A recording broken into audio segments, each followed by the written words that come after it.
আমরা সকাল সকাল একটা নতুন রেসিপি নিয়ে তোমাদের সঙ্গে হাজির হয়ে গেছি। তারপরে সেটা হচ্ছে কচুরলতি চিংড়ি মাছ দিয়ে। কচুরলতি গুলোকে দেখো ভালো করে কেটে ধুয়ে সেদ্ধ করে নেওয়া হয়েছে। আর লাগবে হচ্ছে পেঁয়াজ, বেশ অনেকটাই পেঁয়াজ দেবো। আর এখানে রয়েছে একটা মশলা পেস্ট করা, এটার ভিতরে রয়েছে সর্ষে আর রসুন। আর দিকে দেখো চিংড়ি মাছগুলো হালকা করে ভেজে তুলে রাখা হচ্ছে।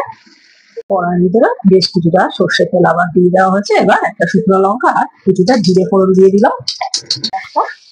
তেলের ভিতরে দিয়ে দেওয়া হলো। পেঁয়াজটাকে একটু ভাজা ভাজা করে নিতে হবে। পেঁয়াজটা মোটামুটি ভাজা ভাজা হয়ে গেছে। এবার পরিমাণ মতন হলুদ দিয়ে দিচ্ছি। এরপরে দেবো পরিমাণ মতন নুন আর মিষ্টি। পরিমাণ মতন নুন দিয়ে দিলাম।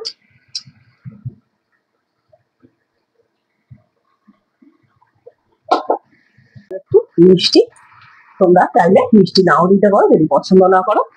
মিষ্টি দিলে স্বাদের ব্যালেন্সটা ঠিকঠাক থাকে, তার জন্য আমি মোটামুটি অনেক রান্নাতে সামান্য একটু মিষ্টি দিই। করে রাখো কচুরলতিটা দিয়ে দিলাম কড়াইয়ের ভিতরে।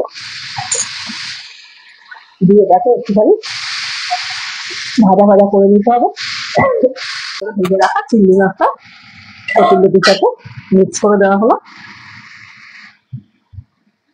এবার যে মশলাটা পেস্ট করে রেখেছিলাম সেই মশলাটা ভিতরে দিয়ে দেবো। সেটা হচ্ছে রসুন আর সর্ষে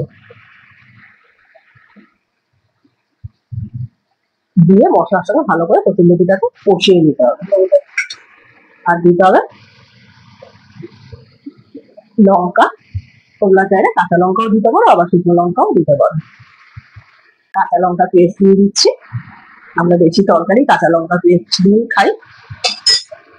এবার সব মশলা দিয়ে কচুরলতিটাকে ভালোভাবে কষিয়ে নিতে হবে।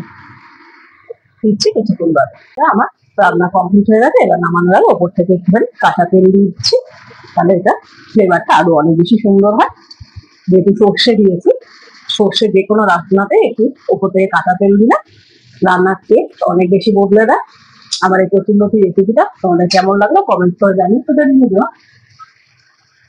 আমার এই কচুরলতি রেসিপিটা তোমাদের কেমন লাগলো কমেন্ট করে জানিও। যদি ভালো লাগে লাইক শেয়ার কমেন্ট করতে ভুলো না। তোমরা কে কিভাবে কচুরলতি রান্না করে বাড়িতে সেটাও আমাকে কমেন্ট করে জানাতে ভুলো না। Thank you. ভিডিওটা এখানে শেষ করছি।